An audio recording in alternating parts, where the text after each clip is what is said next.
महावीर स्वामी का जीवन परिचय। जन्म। भगवान महावीर का जन्म ईसा से 599 वर्ष पहले वैशाली गणतंत्र के कुंड ग्राम में इक्ष्वाकु वंश के क्षत्रिय राजा सिद्धार्थ और रानी त्रिशला के यहाँ चैत्र शुक्ल 13 को हुआ था। उद्धरण चाहिए। ग्रंथों के अनुसार उनके जन्म के बाद राज्य में उन्नति होने से उनका नाम वर्धमान रखा गया था। जैन ग्रंथ उत्तर पुराण में वर्धमान, वीर, अतिवीर, महावीर और सन्मति ऐसे 5 नामों का उल्लेख है। इन सब नामों के साथ कोई कथा जुड़ी है। जैन ग्रंथों के अनुसार 32वें तीर्थंकर पार्श्वनाथ जी के निर्वाण मोक्ष प्राप्त करने के 188 वर्ष बाद इनका जन्म हुआ था। विवाह दिगंबर परंपरा के अनुसार महावीर बाल ब्रह्मचारी थे। भगवान महावीर शादी नहीं करना चाहते थे क्योंकि ब्रह्मचर्य उनका प्रिय विषय था। भोगों में उनकी रुचि नहीं थी, परंतु इनके माता पिता शादी करवाना चाहते थे। दिगंबर परंपरा के अनुसार उन्होंने इसके लिए मना कर दिया था। श्वेतांबर परंपरा के अनुसार इनका विवाह यशोदा नामक सुकन्या के साथ संपन्न हुआ था और कालांतर में प्रियदर्शिनी नाम की कन्या उत्पन्न हुई, जिसका युवा होने पर राजकुमार जमाली के साथ विवाह हुआ।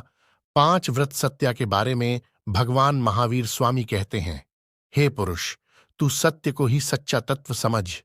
जो बुद्धिमान सत्य की ही आज्ञा में रहता है वह मृत्यु को तैरकर पार कर जाता है। अचौर्य, दूसरे के वस्तु बिना उसके दिए हुआ ग्रहण करना जैन ग्रंथों में चोरी कहा गया है। अपरिग्रह, परिग्रह पर भगवान महावीर कहते हैं, जो आदमी खुद सजीव या निर्जीव चीजों का संग्रह करता है, दूसरों से ऐसा संग्रह कराता है या दूसरों को ऐसा संग्रह करने की सम्मति देता है, उसको दुखों से कभी छुटकारा नहीं मिल सकता। यही संदेश अपरिग्रह का माध्यम से भगवान महावीर दुनिया को देना चाहते हैं। ब्रह्मचर्य, महावीर स्वामी ब्रह्मचर्य के बारे में अपने बहुत ही अमूल्य उपदेश देते हैं कि ब्रह्मचर्य उत्तम तपस्या, नियम, ज्ञान, दर्शन, चारित्र, संयम और विनय की जड़ है। तपस्या में ब्रह्मचर्य श्रेष्ठ तपस्या है। जो पुरुष स्त्रियों से संबंध नहीं रखते वे मोक्ष मार्ग की ओर बढ़ते हैं। जैन मुनि आर्यिका इन्हें पूर्ण रूप से पालन करते हैं, इसलिए उनके महाव्रत होते हैं, और श्रावक श्राविका इनका एक देश पालन करते हैं, इसलिए उनके अणुव्रत कहे जाते हैं। 10 धर्म, जैन ग्रंथों में 10 धर्म का वर्णन है। पर्युषण पर्व, जिन्हें 10 लक्षण भी कहते हैं, के दौरान 10 दिन इन 10 धर्मों का चिंतन किया जाता है। क्षमा के बारे में भगवान महावीर कहते हैं, मैं सब जीवों से क्षमा चाहता हूं। जगत के सभी जीवों के प्रति मेरा मैत्री भाव है। मेरा किसी से वैर नहीं है। मैं सच्चे हृदय से धर्म में स्थिर हुआ हूं। सब जीवों से मैं सारे अपराधों की क्षमा मांगता हूं। सब जीवों ने मेरे प्रति जो अपराध किए हैं उन्हें मैं क्षमा करता हूं। वे यह भी कहते हैं, मैंने अपने मन में जिन जिन पाप की वृत्तियों का संकल्प किया हो, वचन से जो पाप वृत्तियां प्रकट की हों और शरीर से जो पाप वृत्तियां की हों, मेरी वे सभी पाप वृत्तियां विफल हों। मेरे वे सारे पाप मिथ्या हों। धर्म सबसे उत्तम मंगल है। अहिंसा, संयम और तप ही धर्म है। महावीर जी कहते हैं, जो धर्मात्मा है, जिसके मन में सदा धर्म रहता है, उसे देवता भी नमस्कार करते हैं। भगवान महावीर ने अपने प्रवचनों में धर्म, सत्य, अहिंसा, ब्रह्मचर्य और अपरिग्रह, क्षमा पर सबसे अधिक जोर दिया। त्याग और संयम, प्रेम और करुणा, शील और सदाचार ही उनके प्रवचनों का सार था।